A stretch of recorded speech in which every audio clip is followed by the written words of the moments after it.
Assalamualaikum warahmatullahi wabarakatuh. Halo teman-teman semuanya.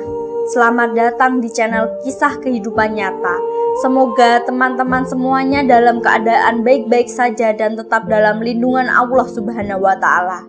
Jika teman-teman berkenan membantu channel kami, bisa dengan cara subscribe dan tekan tombol lonceng kalian. Terima kasih. Aku Nadira, istri muda kelahiran tahun 2005. Suamiku bernama Vito. Usia kita tak jauh berbeda. Kami menikah di usia yang sangat muda. Sebenarnya kami berdua hampir saja tidak direstui oleh orang tua kami untuk menikah. Karena usia kami yang sangat muda yaitu 19 tahun, menurut orang tua kami belum cukup dewasa untuk membina sebuah rumah tangga. Mengingat kami berdua sama-sama menganggur. Namun, aku dan Vito berusaha membujuk orang tua kami untuk merestui pernikahan kami. Kami merasa mampu untuk membina sebuah rumah tangga, berusaha menjelaskan kepada orang tua kami dengan rencana kami ke depannya. Akhirnya, aku dan Vito mendapatkan restu dan akhirnya kami menikah. Semua biaya pernikahan ditanggung oleh orang tuaku, karena memang keluarga Vito adalah keluarga yang kurang mampu. Dari sasrahan hingga mahar, semuanya ditanggung oleh orang tuaku. Vito dan keluarganya tidak mengeluarkan uang sepeser pun. Tapi tidak apa-apa, yang penting kami menikah dan hidup bersama. Kami memaksakan diri untuk menikah dengan tujuan akan membuka sebuah usaha bersama dengan uang sumbangan yang kami dapatkan dari pesta pernikahan kami. Setelah menikah, aku dan Vito masih tinggal bersama dengan orang tuaku. Namun, hari-hariku dipenuhi dengan cekcok antara orang tuaku dengan Vito. Vito yang hanya bermalas-malasan, sedangkan orang tuaku adalah seorang pekerja keras.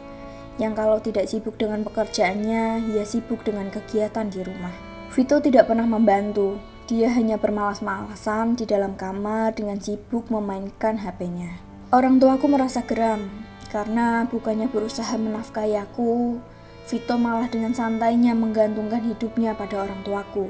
Aku juga tidak pernah menyangka jika Vito setidak bertanggung jawab itu. Semua ambisinya hanyalah mimpi-mimpi belaka yang tidak pernah ada aksi untuk mencapainya.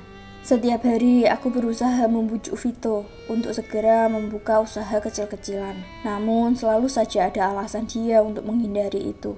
Setiap hari dia hanya sibuk dengan HP-nya dan aku tidak tahu apa yang sedang dia mainkan. Hari-hari kami tidak seperti pengantin baru pada umumnya. Aku merasa menikah ternyata tidak menyenangkan. Setiap hari hanya bertengkar dan bertengkar. Tidak ada kebahagiaan dan keharmonisan dalam rumah tanggaku. 1 minggu setelah menikah, Vito masih tidak ada usaha untuk memulai. Akhirnya aku putuskan untuk mencari pekerjaan agar kami tidak bergantung terus kepada orang tuaku. Aku pun akhirnya bekerja di PT milik pamanku, sedangkan Vito masih saja rebahan dan sibuk dengan HP-nya di dalam kamar. Dia seperti tidak punya malu, padahal dia adalah kepala keluarga.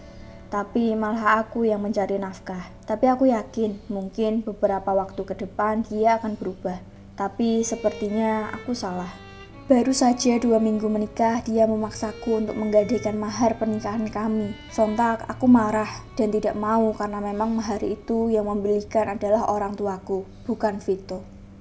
Gadaikan sajalah itu Dira, emas maharmu. Aku ini memang membutuhkan uang, nanti juga aku ganti. Ucapnya sambil berdiri di depanku. Gila kamu Vito, itu mahar ku beli dengan uang orang tuaku.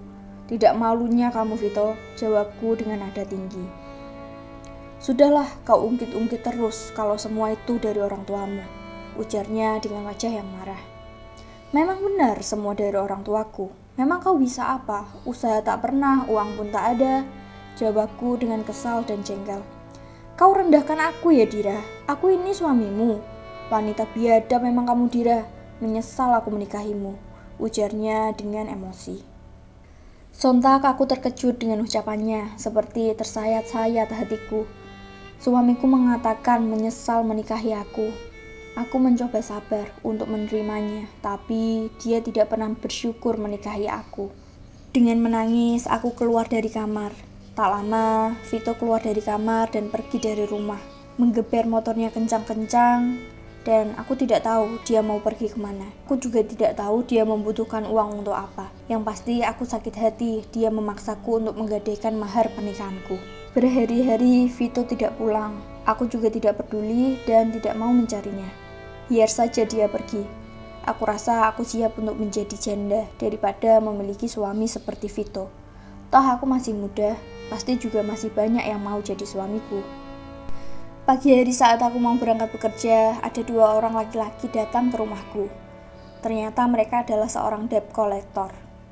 Aku merasa mereka salah rumah, karena aku dan orang tuaku tidak memiliki hutang. Tapi mereka ngeyel jika tidak salah rumah.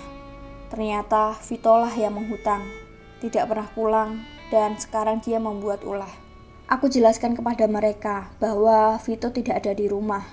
Aku dan orang tuaku tidak tahu menau tentang hutang Vito. Aku juga tidak mau membayar apapun alasannya. Selama ini ternyata Vito kecanduan judi online dan sudah terbelit hutang pinjol hingga ratusan juta. Mendengar hal tersebut, aku pun lemas dan orang tuaku memaksaku segera menceraikan Vito.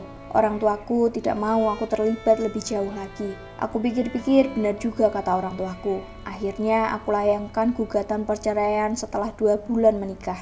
Aku siap menjanda dan aku berusaha sesegera mungkin mencari suami baru yang kaya raya. Agar aku tidak usah repot untuk bekerja, biar aku saja yang dinafkahi. Aku yakin mendapatkan suami kaya raya karena aku masih muda, parasku cantik, aku juga dari keluarga terpandang.